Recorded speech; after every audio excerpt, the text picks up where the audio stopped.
and the gate change at 2:03 a.m. Most people think delays are about weather. Sometimes they are. Mostly they're about secrets. I'm an operations controller for Aurora Air, which means I sit in a glass room over Concourse C and convince metal to behave like manners. I move airplanes the way a good therapist moves a conversation. 10 minutes here, a quiet reroute there, a suggestion disguised as a command. The night our life tilted, the ops screen flashed a change I didn't request. Gate H12 for Flight 287 to Lisbon, timestamp 02:03 a.m., reason crew rest optimization. That phrase is a lie that likes to drink free coffee. Sasha was purser on 287. Purser isn't a rank so much as a tone. She could talk a riot into a lullaby and make a cabin of 300 feel like a dinner party. We met 5 years earlier when a snowstorm swallowed half the East Coast, and the passengers needed someone to stop them from becoming wolves. I brought bottled water and a dry sense of humor. She brought a flashlight and a kind of mercy that still undoes me. We moved in together 2 summers later, a one-bedroom facing the approach path, so the windows shook like a cat purring in its sleep. Airline people live by apps. I have 4. Our ops console, the crew tracking, ACARS on my phone because I'm gross, and a weather radar that tells me which clouds are princes and which are assassins. Sasha has 2. Her roster and a messenger full of crew group chats named after inside jokes and last names you can't pronounce. I tell myself we don't spy because we trust. Then I remember trust is just checking less often. The 02:03 gate change put 287 at H12, tucked by the end cap where the lights are tired, far from the rest of Lisbon's nocturnal faithful. Crew rest optimization meant nothing to me until I saw Dima in the crew list as deadhead, traveling not to work but to arrive. He's a first officer on the long hauls and my oldest friend. He plays chess in his head without telling anyone and once taught me to nap for 19 minutes and wake up invincible. I'd routed him home from Lima that afternoon. He wasn't rostered for Lisbon. He was riding along. At 02:11 ACARS chirped from 287, purser, request additional crew rest blanket set at H12. I could hear Sasha's voice in the phrasing, precise, unfussy, like she's always saving someone's day on the way to saving your dignity. A blanket request doesn't mean sex. It means somebody wants to be warm. But once you start reading logistics like literature, you can make a sonnet out of a safety card. I messaged crew tracking. Why the change? The controller on nights M answered with a shrug in text form. Purser asked. Said galley fridge at original gate was down.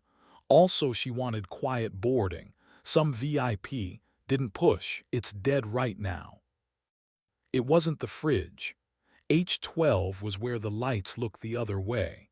I stood up, which in ops is a melodramatic gesture, and told him I was walking. She raised one eyebrow, the kind that says I'm not blind, I'm just polite. The concourse at 2 in the morning is a chapel someone forgot to lock. Gate screens glow like altars. Cleaning machines dance figure eights. I passed a man asleep with his face on his briefcase like he wanted to dream his way through customs. H12 sat at the end like a secret. The jet bridge was attached. The cabin lights were dimmed to the color of almost. I scanned the glass. 2 silhouettes in the forward galley, one leaning, one half turned. I knew Sasha by the way she holds her shoulders, upright without being a verdict. The other body moved with that cockpit economy pilots carry even on their way to the bathroom. Dima. I could have banged on the door and made a scene that people would turn into a story over stale croissants. I could have walked away and given them a kindness I hadn't been awarded. Instead, I keyed the gate mic and spoke like a man announcing a delay. Flight 287, ops. Sasha stepped into view.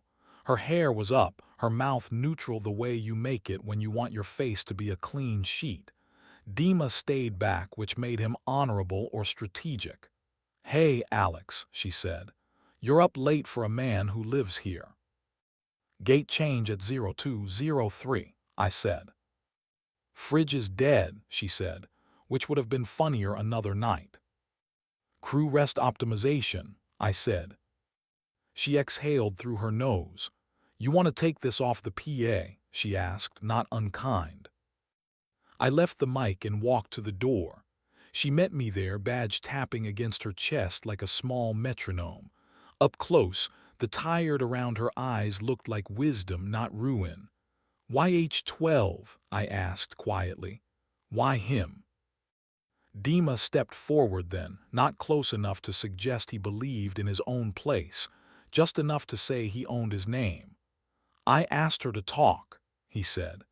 "I've been an idiot for 4 months and I thought an airplane was where we could behave." "Behave," I said. "Like crew," he said. His mouth twitched, shame and stubbornness having a small war. Sasha put a hand on the frame because doors need hands. "We kissed once," she said. "On a layover in Porto when the world smelled like oranges and everyone was pretending the wind wasn't an opinion. We didn't," she stopped. "We kissed. It wasn't the worst decision. It wasn't the best. We both woke up the next morning and decided to be better people about it. We did not get an A." "You took him to my gate," I said. "Petty wears my clothes well at that hour." "My gate," she said gently. "Tonight it's mine." I wasn't sure if I wanted to be noble or exact. I chose exact. "What do you want from me right now?" I asked. "The room without an audience," she said. "The kind where we can say every ugly thing and no one claps." 10 minutes, I said. "Boarding starts at 0240. Use them to decide what story you're done with." I went back to the window and watched the tarmac breathe. A rampai drove a train of baggage carts like a father teaching a child to skate. A de-icing truck idled, bored and benevolent. At 0222, Sasha came out alone. Dima stayed in the galley like penance. She stood in front of me and looked like someone signing for a package they didn't order. "I'm not leaving you," she said. "You left," I said. I don't know why I said it. It felt like an equation that couldn't hold itself up. "I left my good sense on a balcony twice," she said. "I brought everything else home." "Twice," I repeated, "because numbers pretend to keep you safe." She nodded. "Once was electricity plus a wish. Once was mercy plus a mistake. Both times I went asleep like a person who would tell you later. I didn't. That's the ugliest part, not the kiss. The waiting." "Do you love him?" I asked. You can taste acid in that question. "I love you," she said simply. "Him I loved as an angle. He's your oldest friend. Stupid brain trick. If I could stand near what made you kind, maybe I'd get more of you. That isn't how kindness works." I looked at her and remembered how we survived those first pandemic months, eating eggs for dinner, clapping for no one, learning when to touch a forehead and when to leave one alone. I thought of Dima teaching me to nap 19 minutes exactly. I thought of the day he flew an emergency turnback and texted me, "Not today," which is pilot for I am okay enough to joke. I wanted to be a good man. It's boring. It's also difficult. "Board the plane," I said. "Do your job so well they name a policy after you. Then message me your hotel number and at 10:00 our time I will call you and we will make a list of rules. The first rule is you tell me every room you enter. The second is I forgive you slower than you want. The third is you understand why I am still giving him routes that bring him home, not away." She flinched at that last part. "You're kinder than I deserve," she said. "I know," I said. "Kindness is my flex." At 0240, Boarding began, and the Lisbon passengers poured their weary hopes into the jet bridge. I watched Dima check his watch and then not look up. When he did, it was a long minute later and his eyes skimmed the glass like a civilian. I logged the departure and gave them a tailwind like a blessing.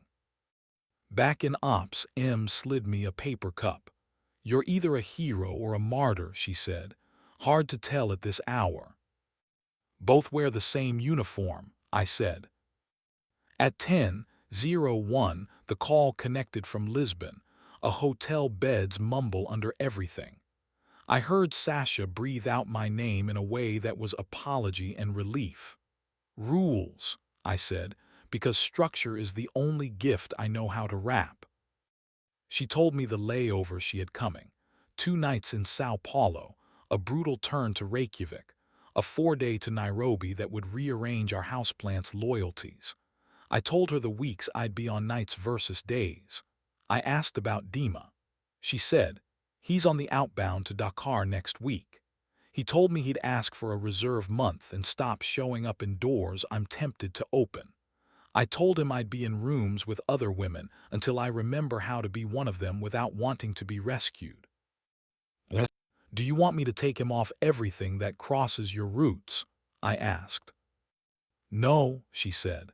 "If the job starts rearranging to fix my character, I learn nothing. There's a limit to how brave anyone is allowed to be before noon." We stayed under it. She told me about the woman in 12A who cried quiet tears because she'd finally convinced her mother to move to Lisbon at 73. I told her about a man at gate D9 who refused to board without his rock collection, which was trying to convince TSA it was just very heavy sand. We laughed, not hard, but true. When we ran out of logistics, we sat in the line noise and let the transatlantic delay be a third voice. When she came back 3 days later, she found me in the shower, hands on the tile like I owed it an apology.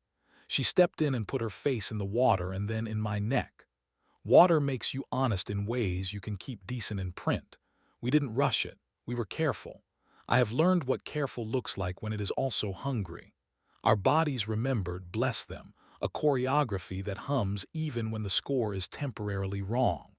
When she said my name, it was the upgrade I hadn't paid for.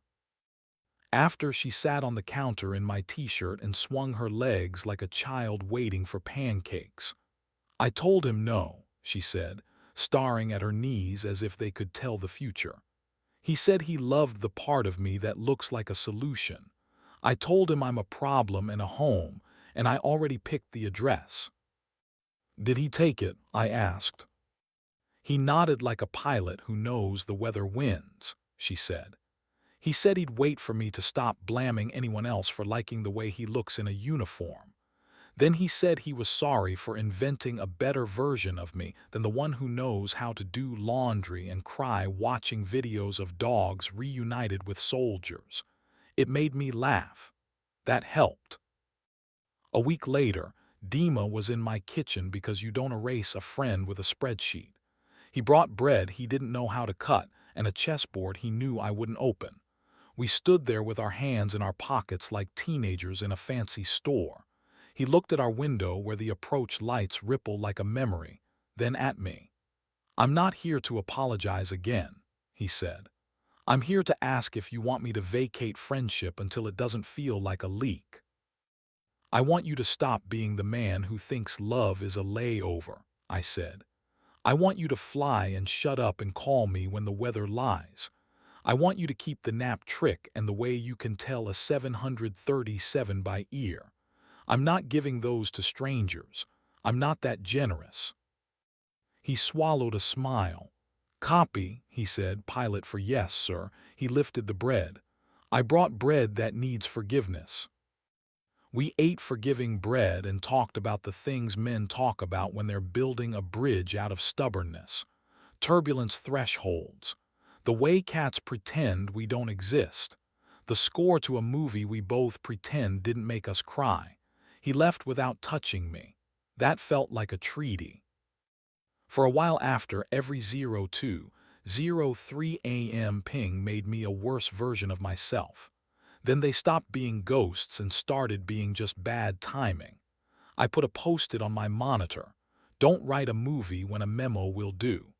M added in smaller script, but bring popcorn just in case. We still have rules. She texts me a selfie from every hotel lobby, which sounds juvenile and feels like trust. I send her photos of departure boards like weather reports for our hearts. She tells me when she stood in a dark galley and wanted to invent a life that doesn't require patience. I tell her when I've rooted friends into storms because that's what keeps other people safe. Sometimes we break the rules on purpose to prove we aren't trapped by them. Sometimes we just follow them because habit can be holy. Months later, the Lisbon run came back across my desk on a quiet night that smelled like pretzels and possibility. 287 was early. The system suggested H12 for crew rest. I typed H4, the gate with the big window where kids press their faces to the glass to see the nose wheel wink. Why H4? M asked, curious.